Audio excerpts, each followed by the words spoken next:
Welcome to the Season 4 season finale. We've got 4 games remaining today to take us to the end of the year. We will also have the usual end of season roundup and the end of season awards that previously have been its own video will be included at the end of this episode as well. Before we, of course, start Season 5 tomorrow.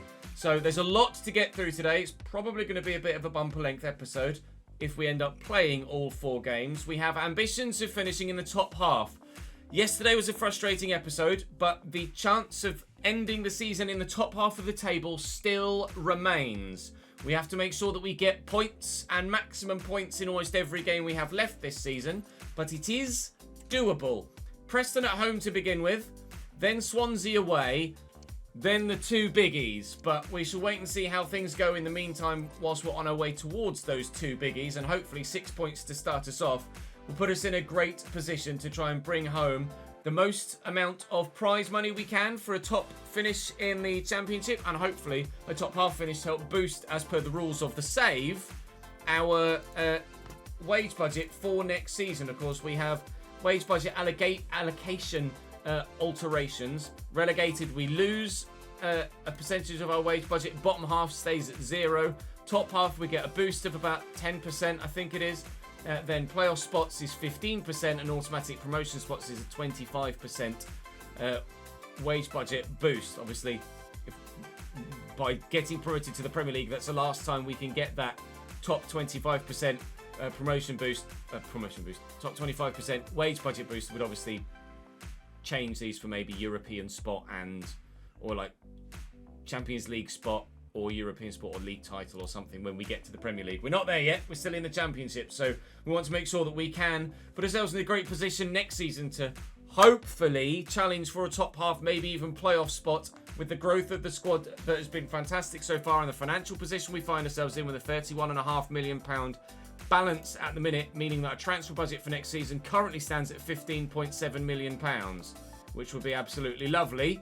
Of course, we have to be able to afford the wages for those players, so we will probably have to transfer a significant portion of that transfer budget into the wage budget, and the higher up we get, the higher rated players we're looking to sign, the more expensive they will be, as per the slowing down the progress of the side as we progress through the seasons. So, Game 1, Preston. Drop the video a like, subscribe to the channel so you don't miss out on Season 5 when it comes. Come and join me live on stream to have your say in the moment. Of course, keep the comments coming. Today we're saying thank you to those of you behind me on the board, which is Ronan Gray, Victor Landberg and Daniel Fielding. Thank you for your continued support in the comments section. Cambridge versus Preston, match day 1 of season finale, episode 12 I think it is, for Season 4. Here we go. Preston, actually press conference, we'll do that as well to boost the morale of the side, but there is Preston's team. They're actually not rated that highly and very much beatable, but they're in 8th in the division and looking to try and get themselves into the playoffs, you would imagine. Haven't checked the league table to see what the situation is there, but at the moment, quite frankly, I'm only concentrating on us. Kellen Watts down the line. Sørensen rise the challenge well. Needs a man in the middle, really. Can't find one. Alejo will spin his man too and deliver across. What more in the way? Corner Cambridge in the 9th minute. Let's start on the front foot and get the goal to go in front, shall we? Reyes Cleary, straight at Freddie Woodman. It's Keane and Reese, and 1-0 Preston. Devastating finish from a striker that is every ounce of that word. From the edge of the box, slammed home. Back foot immediately today. Time to rock forward onto the front one. Oh, he's absolutely sold me there. Woodburn bumped off it. No foul, ref. Good lads. Run for me, Reyes. Keep going, Reyes. Into the channel, Reyes. Spin the man, Reyes. Get away, Reyes. Keep going, Reyes. Support arriving, Reyes. Alejo! Had to be. Had to be. 1-1. Game on. Renetti first. Quickly to Collado. Look at the space for Alejo. Ivan Alejo in again. Ivan Alejo. 2-1 Cambridge United. Well, a time for the Spanish winger to come alive for us as the clock read 39-39. We are 2-1 up. Collado. Alejo. Cleary ran offside. Yengi's in. Please use your right this time. In the last episode, I did exactly that, and he still shot with his left. Woodman still made the save regardless. Alejo with a delivery. I'm not going to get to that. Osborne. Alejo. Cleary. Oh, it's a lovely ball. Linetti not blessed with rapid pace. Can pass it, though. And here... How? How? I can't believe it. Alejo for... I need to at least see that again. Alejo for a hat-trick. Collado does the only thing he can do here, which is lay it into him. The keeper is on the floor with Collado tripping over him.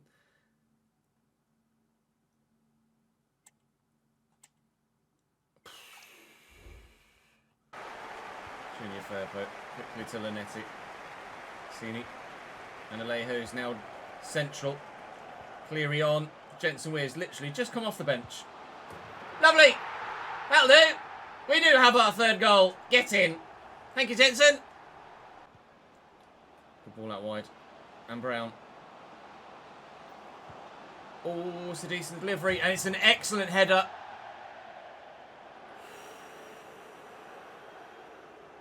Wow. Drill it out to Dodds, who's got loads of space. Just needs to work the right angle for the pass to Reyes, who's got runners off him. But he can't control the football. I don't know why I pay him.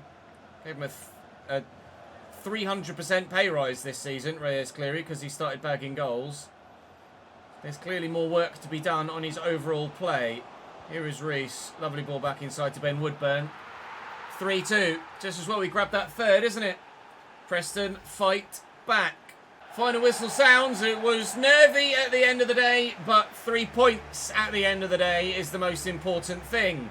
With Swansea City relegation threatened, or at least down near the bottom, Swansea City to come. If we can beat them too, then our chances of finishing in the top half are continually there for us to cling on to. We are clinging at the minute, but we live in hope. Swansea are right next to us in the league at the minute. They're just 2 points behind us and 1 place below us.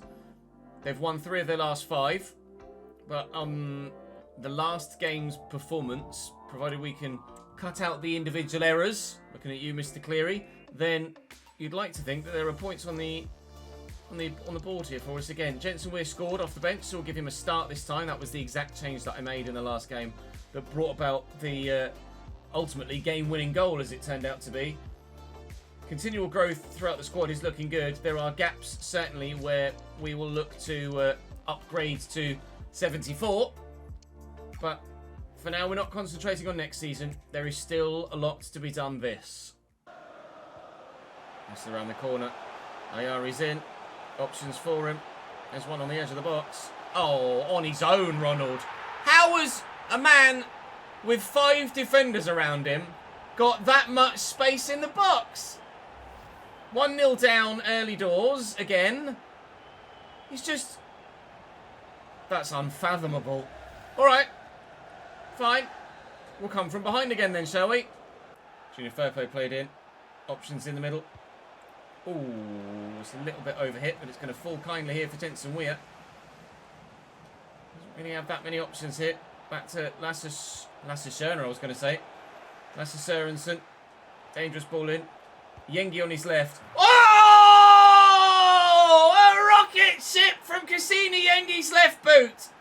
It was hit and hope and nothing more, if I'm completely honest. But I'm glad I did it. Stay right, sir. That's worth watching again. Jeez Louise. It just fell kindly to him as we nodded it down, and I had no other options, so I thought, just hit it. Didn't he ever? Give that to Cleary. Bring it down, Reyes. Good lad. Actually showed a decent touch this time. He's Junior Firpo. In there is Linetti. Out there is Kusini Yengi. Not known for his left-footed crossing, but that is absolutely delightful. Kusini Yengi's left foot apparently has decided it wants to be the best left foot we've got in the club right now. The strike for the goal, the delivery for the cross, and that's not Reyes Cleary's first diving header this season. Shades of Stoke City. 2-1 Cambridge. I told you we'd come from behind again. Hold again. And Grimes. And Ayari. And Janelli. And in the bloody way. I can't do anything. I literally can't do anything.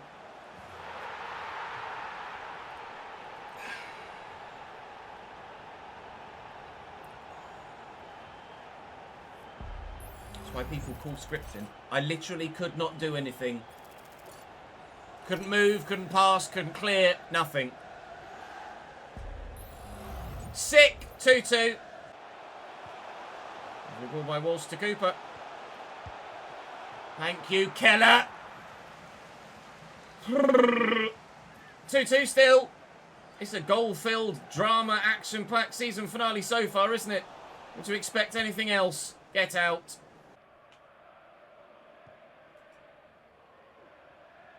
Give me... Oh, I can get there.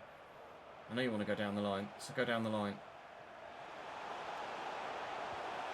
I don't know how they just ghost past defenders like that. It baffles me. You position the defender perfectly, and the attacker just swivels around them. 3-2 Swansea. I don't know what to do in that situation. Doesn't matter what button I press, I either foul them, or they just spin me. Osborne. Yengi. Leary. Alejo. Weir. Doddsy. Let me a run, lad. Christ. Dylan Dodds. In behind. Dylan Dodds. Stand the cross up. Dylan Dodds. Oh, we were waiting. Jensen Weir was just swinging a leg at it. I've been Ben Osborne even. Well in, Dylan. Keep it in, Dylan. Dodds. Dodds. Dodds. Surely. Oh, yes! Would you Adam and Eve it? Swansea with the calamitous goal to send us back level at 3-3. I just sprinted at him with the Yengi. Goal of the season, anyone? Jeez Louise. I mean, I deserve a little bit of luck. Lovely run by Dodds. Tries to pick it out. Why the defender has decided to pass it back to his keeper there and not just get rid of it, I don't know. Yengi loitering, and the keeper can do nothing but kick it against him. 3-3. It is never not a drama-filled season finale. Ever, is it, on this channel? Oh, as if. Janelli with a free kick. Dodds is my man up, so I don't really have a target man should we in the ball back. I think he's going for goal. Oh my God! He did go for goal! Just timing with the corner. Delivered well. And away by Junior Firpo, but only as far as Nathan Wood, the centre-back. Just timing again. It's going to be 3-3 here, or 4-3 to Swansea. That's a foul. Ogbetta's picked himself up and gone again. They've then miscontrolled it. Well, it's 3-3. It's a point. It's 4. There is the potential of 6 more, but against Leeds and Southampton, don't know. I don't know how confident I am, if I'm completely honest. Husseini Yengi was first class is certainly the word for it. He's played better there than he has done since we were in League One, Husseini Yengi. That was unbelievable. What an individual performance it was from him on this occasion. Loans expiring here, there and everywhere, but we're happy with the way things are right now. We are 16th in the table. Blackburn, Blackburn are 8 points away with 6 points available. But Plymouth in 13th are only 2 points. Well, look how tight it is. Plymouth are 2 points away. So there is absolutely the possibility of a fantastic result for us considering where we were. It's just not quite the top half we were craving. Relegation battle is intriguing. Stoke are down.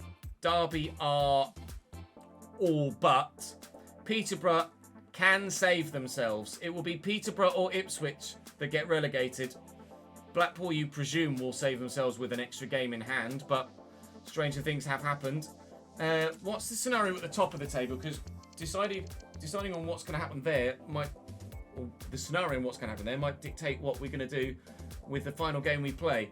Well, Southampton are in the playoffs and fighting for nothing else, whereas Leeds are battling for an automatic promotion spot. Bournemouth have won the league already. We will sim Southampton, and then we will have a direct impact on Leeds' promotion chances. Kuiper's starting up top for them. Southampton resting players ahead of the playoffs already, evidently. They've drawn 4 games in a row, which is remarkable.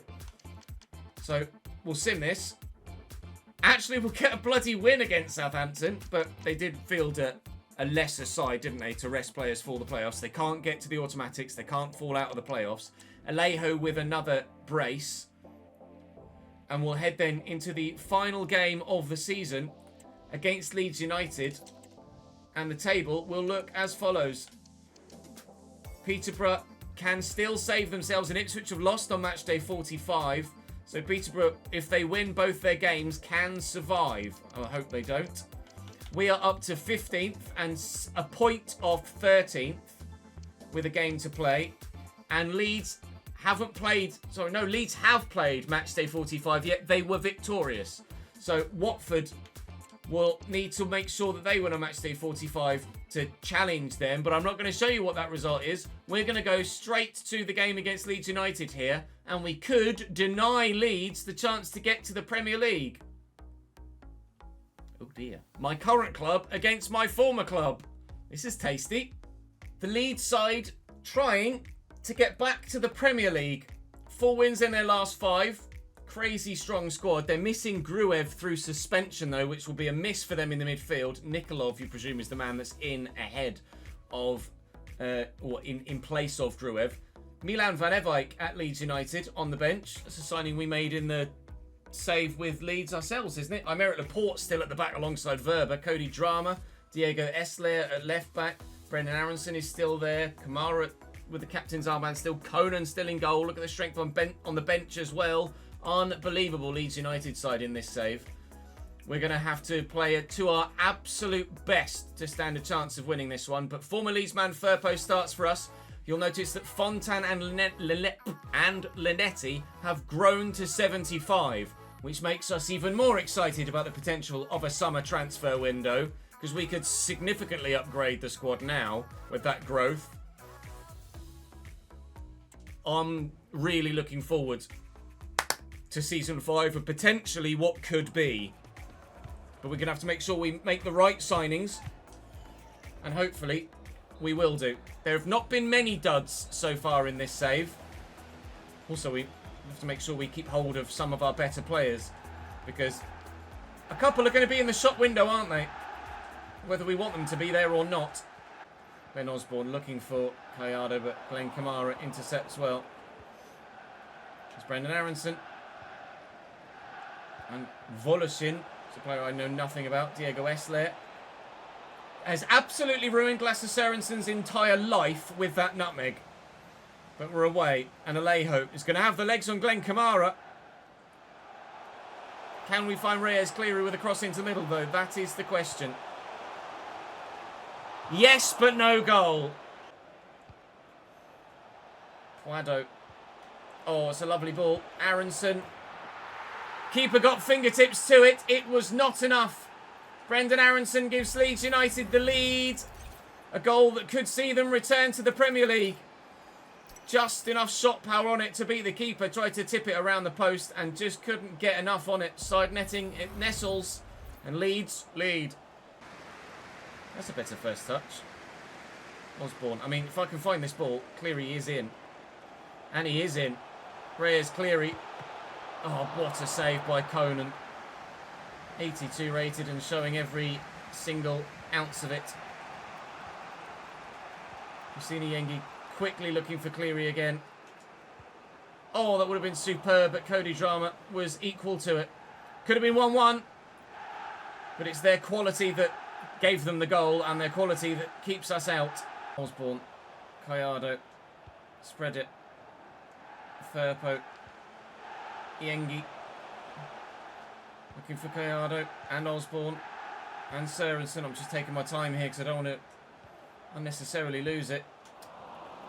Aha! would help if it played to the man I aimed it. Go on, Reyes. This time, please. Oh, just shoot on target, you fucking donkey. Been so good, but he's still so frustrating. Reyes, Cleary.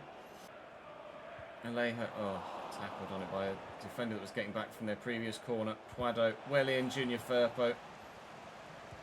Kamara and Voloshin. I can't change player quickly enough. Oh, he just runs into the space that is everywhere in our defence. Leeds United have come to our ground and gotten themselves to the Premier League. It's something we aspire to do ourselves, hopefully within the next 3 seasons, maybe even 2 seasons.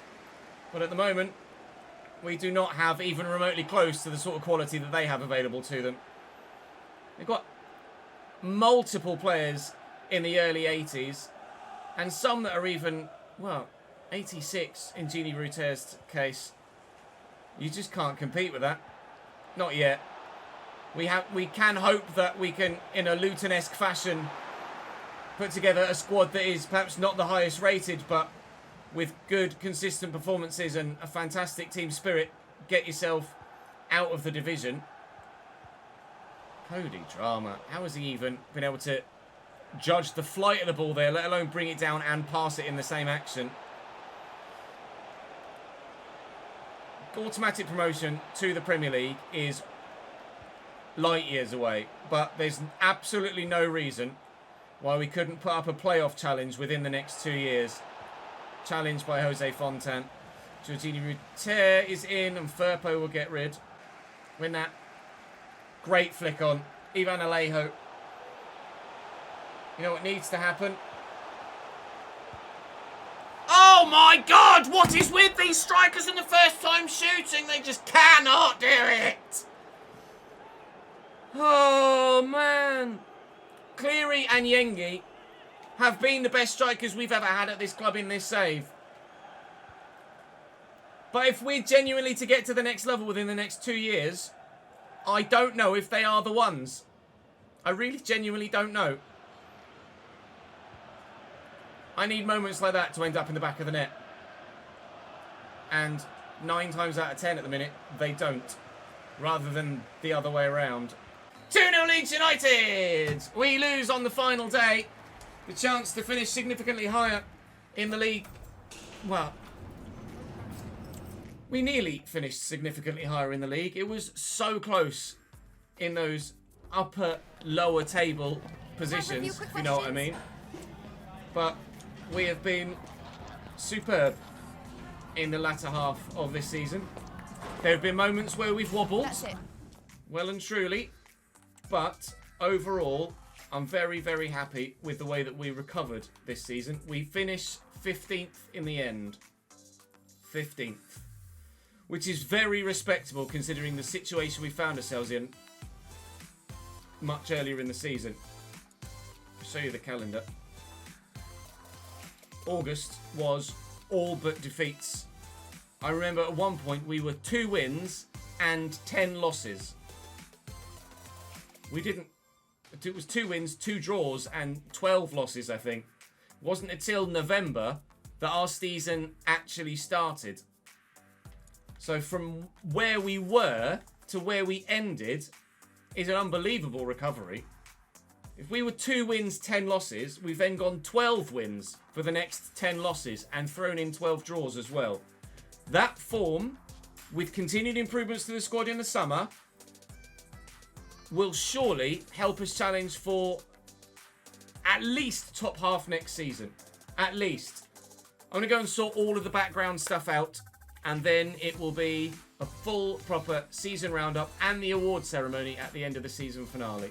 Here we are at the very end of the season. We'll give you a full season roundup as to everything that happened in the save all told this year. Spoiler alert, Manchester City won the FA Cup on this particular season. So we'll start with the competitions we were involved in, then have a look at, obviously, the squad, and we will end with... Actually, we'll end with the end of season awards ceremony that usually was its own bona fide video. So we ended up finishing 15th in the league in the end, a full 12 points clear of the relegation zone, which is a darn sight better than last year. If we improve by 12 points again next season, then we'll be in the top half, or would this season have been in the top half, and about the same again from the playoffs. So by the same margin of improvement, it's going to take us 2 years to get to the playoffs. It is our target to maybe try and sneak into those playoffs next season if we can spend the money we have available to us well enough. Bournemouth were back in the Premier League. Leeds United joined them after beating me on the final day, of course. Not that it would have mattered. Actually, yeah, it would have mattered. If they'd lost to us, they would have finished third. So they did need at least a point. Goal difference would have saved them on that regard. Watford, Southampton, Norwich and Luton in the playoffs. And we'll find out in due course who went up of those. Peterborough got relegated. Way down you go, boys. Derby back down to League One as well. And Stoke City fought hard, actually. Came back from a long way behind to, in the end, only be 6 points from safety. But they were 6 points from safety. You know who won the FA Cup? You just saw it. But it was Aston Villa that Manchester City beat by a goal to nil. Arsenal won the Carabao Cup on penalties over Manchester United. Southampton won the playoffs over Luton. So Southampton we will not play next year. Luton Town we will. Pre-season tour, it's neither here nor there. Osasuna beat Barcelona in the European Super Cup. That's insane. Manchester City lost the Champions League final 2-1 to AC Milan. Napoli beat Athletic Club de Bilbao in the Europa League. And in the Conference League, Lens beat Fenerbahce by 2-1. We have some Patreon players at Lens. I wonder if they're involved in that particular game. So with regards to player stats for this season, Ruiz and Van Aken at Bournemouth, the two top goal scorers in the division. Jack Clark of Sunderland actually third. And then Beltran of Leeds on 22. And then our very own Reyes Cleary with 21 in 42, averaging a goal every other game. What a season for him. It truly has been a breakout year for the young man up top.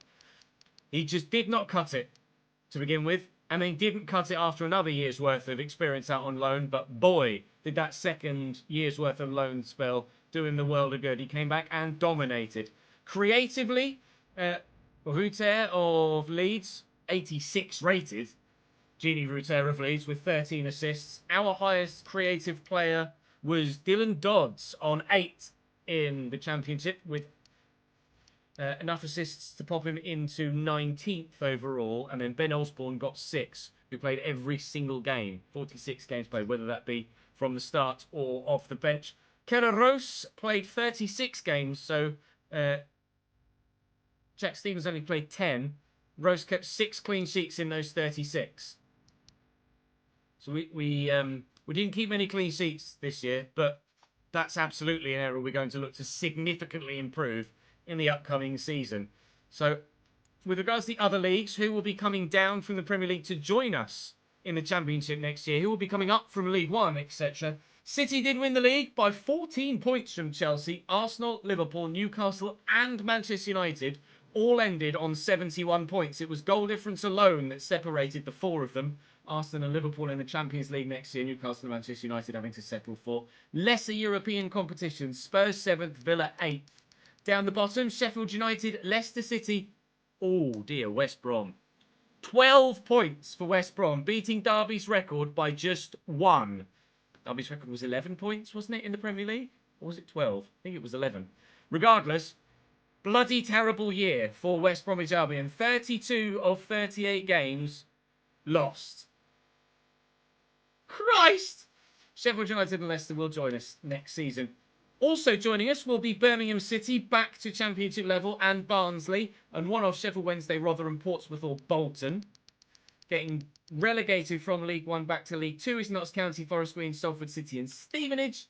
And then in League 2, Burton Albion, Stockport County and Swindon Town will be back up to League 1. Fleetwood, Shrewsbury, Port Vale and Tranmere in the playoffs. And then were the division in the game, Barrow and Sutton would be relegated to the National League. That's the Premier League. You've already looked at that one. In League it's PSG by bloody hell 19 points. Someone put a stop to their dominance in France. Leipzig win the Bundesliga on goal difference ahead of FC Bayern München. And Dortmund are only 9th. Oh dear. That's not a great year for Borussia Dortmund. Juve win Serie A by 2 points. Congratulations to them. AC Milan, Roma and Inter, the others to join them in the Champions League. It's PSV in the Netherlands. In the Portuguese league, it's Sporting by 5 points. In the SPL, it's Rangers from Celtic by 17 points, a big margin there. And in Spain, Real Madrid. Barcelona only 8th. So Dortmund and Barcelona having a nightmare season here in Season 4 in the save. That's really, really poor from them. With regards to the overall objectives that the board set us, obviously we have ourselves set to unsackable, just to ensure that we get to stay at Cambridge United, because we were expecting a difficult challenge in a more realistic fashion, which is indeed what we've gotten thus far in the save. We still did pretty good, so happy enough with those. With regards the youth setup, actually, this is key. So previously in other seasons, we have called up youth players throughout the course of the season as we've gone along. From this season onwards, we are now utilising the Football Manager-esque youth intake, where you get a number of youth players come and become available at the end of the season, and you get to pick your favourites and sign the best few of that crop. We have already signed one up because he was being a whingy little bitch and was like, I'm going to leave if you don't call me up. And he was the highest rated of those that were there, so it made sense he was going to be one that we called up anyway. Tim Schmidt, a 63 rated left back, has come up from the youth academy, so he will be joining us, and we are to make one more signing as well. We have a right back, Duncan Beattie, not very good. We've Fritz Schneider, not very good. Caleb Partridge has some pace and good physicals. He could be half decent. He's got 65 shot power, 67 long shots. I don't know whether he'd grow quickly enough to stand a chance of being world class, but to have decent pace and really good physicals at the beginning of a youth player growth actually shows some promise. We would just need those technical abilities to improve. So I think I might call Caleb Partridge up and give him a loan spell and see what happens on that front. Player is currently too young to be promoted. I can't do it. Anyway, I hadn't noticed he was 15. Benjamin Bauer is 59 rated. And he's got a decent potential window, but doesn't look sensational. He was a fullback. We changed him to a CDM and he didn't really improve. But Milo Kaiser, you can see the potential window. He's 63 rated. Fantastic physicals already. 87 aggression at just 17 years of age is brutal. 67 stand tackle. He's got good long shots and shot power too, which could make him quite the fantastic CDM even, maybe, if we can get his short passing up as well. So I'm going to call him up, and we're going to call up, or have already called up, Tim Schmidt. Partridge I will call up when the opportunity presents itself, but the rest we will let go. I will send my scouts out again for another year next season in different countries to try and unearth the next crop of world-class players. What I needed to do was sort everyone's sharpness out on the run-up to the end of the season. But with regards to the squad that we currently have then, those players that are leaving are Keller Rose and a handful others. Callado's loan will expire. Dyer, we sold to Tottenham, loaned him back for the rest of the season. He'll go to Tottenham again. Rothwell came in on loan and was decent. And Brophy, unfortunately, his time at the club has now passed. So, Rose is going. Jack Stevens will be our backup keeper. Bourne just hasn't really grown, unfortunately. An obvious place to improve next year, and we will do. At left back, Junior Firpo is 74 rated. We'll continue to start at left back unless we find someone sensational. Anderson, I'm quite happy to let go. Schmidt, we will look to loan, obviously, with some potential there maybe for him in the future. Ben Osborne will continually be a central midfielder or a fullback for us, but may well be moving to a squad player if we can find an adequate central midfield replacement for him longer term. I'm not yet sure. At centre-back, Caleb Watts is 12 months left on his contract. He only grew by 1 and he's peaked. Chiberko came in on a short-term deal and we will look to move him on. Fontan, in fact, Chiberko, I think I tried to sign him on a 6-month deal and it wouldn't let me. I had to give him a 2-year, but we wanted a 6-month deal, so we'll just let him go and not regard the financial aspect of it. Kaiser, we will obviously look to loan now. And interestingly, Kirk Henderson obviously doesn't fit our formation as a CDM. However, it is my anticipated plan of action to change Kirk Henderson to a centre-back and start him alongside Jose Fontan next season.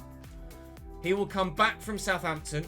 He will partner Jose Fontan. Kellen Watts will be back up. And Chiburko will probably be replaced. I might keep Chiburko for another year. And we might just see how things go with Henderson and Fontan. And then if things aren't working out, then we can discuss Chiburko's departure and an incoming replacement in January, maybe next year. Right back, Lasse Sørensen has solidified in that position. I'm still not entirely happy with him. If there's someone that is an obvious purchase next year, we will look to do it. But I think Lasse Sørensen will hold his first team spot for now. But it does depend on who's available in the summer. If there's someone that is obviously an upgrade that we can realistically bring in, then we will not hold the side back for the sake of fan favourite players or fan favoured players. If there's an improvement and we can get better, we will look to do it. No player is bigger than the club. Isaac Hayden can piss off. Carol Lanetti has been fantastic since he joined, and I'm really pleased with him. Jensen Weir has been fantastic since he joined. I'm really pleased with him. James Balagizi, we're going to offer him a new deal and try and get him loaned out if we can. Richards, I'm going to look to sell next year. It didn't quite work out for him this season. We progressed slightly further than we anticipated, actually. And he's just not going to cut the mustard. We only bought him because Cambridge got him in real life and we'll move him on. There is a 5% sell-on fee going to QPR, though, so we need to be aware of to make sure we apply that when we sell him with regards to our financial spreadsheet. Obviously, Brophy's going to leave us. Alejo's been great this year, actually. 5 goals, 4 assists in 21 games. That's almost a contribution every 2 games. He has now declined to 72 rated, so I don't know what to do with him, really. Well, obviously, he's only just joined us, so he will stay. But whether we replace him out on the wing, I don't think so. Dodds is going to continue to grow, so we have basically those two on one side of the wing. Yengi we are going to change to a left winger. We're going to try and do that in-game next season because he should unpeak, so to speak. If he doesn't, then we'll do it via the live editor, and then we'll figure out what to do. Yengi might become a backup striker to Reyes Cleary, and then we look to sign a left winger, maybe Sarmiento, maybe someone else, depending on who's available in the summer. Collado was our cam this year. I don't know as I was impressed enough with him to keep him on and to try and sign him. We will look for someone else in that cam role next season. Obviously, Cleary will continue on as our striker, and Dyer we're losing. So there is definitely room in the squad for improvement. There's definitely room in the squad for some to move on and some to come in, and that's what we plan on doing. There will be multiple ins and outs as there are every season in career mode. I'm hoping Alejo's performances for us help his dynamic potential and ensure that he doesn't just plummet in rating, which he shouldn't do. But that's the scenario right now. So the financial situation looks like this. The club will carry over the 96,955 wage budget to next season, but obviously we will be able to allocate a number of our finances from transfer budgets to wage budget next year to help. Obviously, at the minute, the club's bank balance is 38.6 million, meaning our starting transfer budget next year will be 19.3 million. But we will obviously very much so have to move some of that, a large portion of that, into the wage budget to be able to afford the caliber of player we want to bring in. I'll obviously have everything updated by the time we get to the new season, but that's the scenario at the moment. We obviously finished bottom half. We have a wage budget overspend of 10% still at this stage.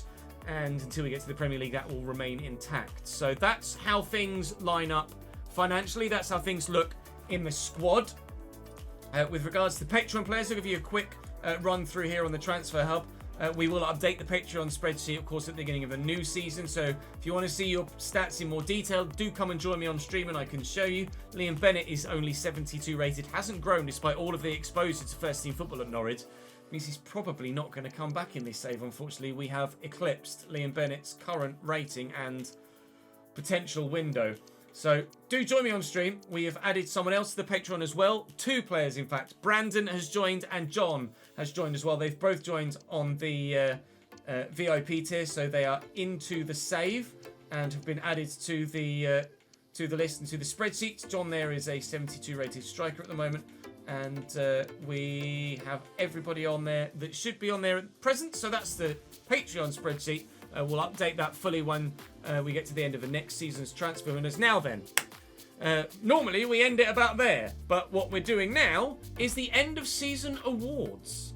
And so, your Player of the Year awards ceremony. Of course, there's Player of the Year, there's Young Player of the Year, there's Fans Player of the Year, there's Signing of the Season, there's Most Improved Player of the Year, and Goal of the Season. Player of the Season and Young Player of the Season have been influenced by you, but mainly decided by me. Fans Player of the Year and Signing of the Season have been decided by you, and of course you will decide upon the Goal of the Season as well, once you head over to the link in the description to the tweet where you can vote for that Goal of the Year. We'll show you those goals in a moment, but first things first, let's just start with Player of the Year, shall we? You're probably gonna guess who that is. Player of the Year, rather overwhelmingly, Reyes Cleary.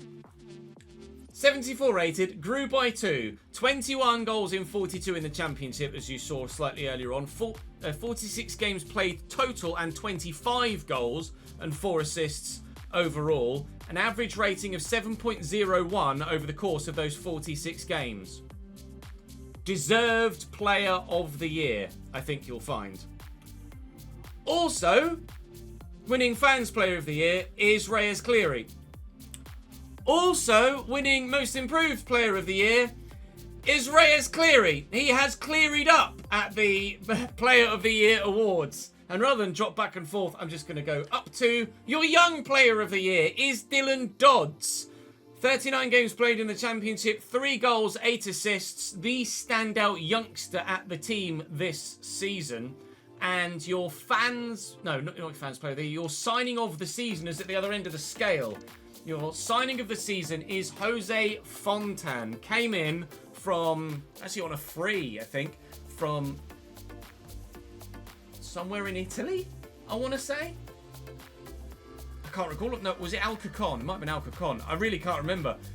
Came from left field and solidified that left centre-back role. Jose Fontan was fantastic for us. Scored on debut with an excellent header. Scored on his second game with an excellent header. And then helped us defensively take steps forward to ensure we were not involved in a relegation fight for longer than half a season. And we powered out of that scenario thanks to the defensive solidarity at the back. Hence Jose Fontan's Signing of the Season and the goals of Reyes Cleary. Hence him winning literally every other award that is given in these in these things, apart from Dylan Dodds getting the Young Player of the Year. But every Senior Player award based on performances was Reyes Cleary. So no real surprise. I'm sure you won't be too shocked. So what you can do now, though, is help me decide upon your Goal of the Season. Option 1 for Goal of the Season comes from very early doors, episode 3, against Middlesbrough away from home. We did the double over Middlesbrough this season.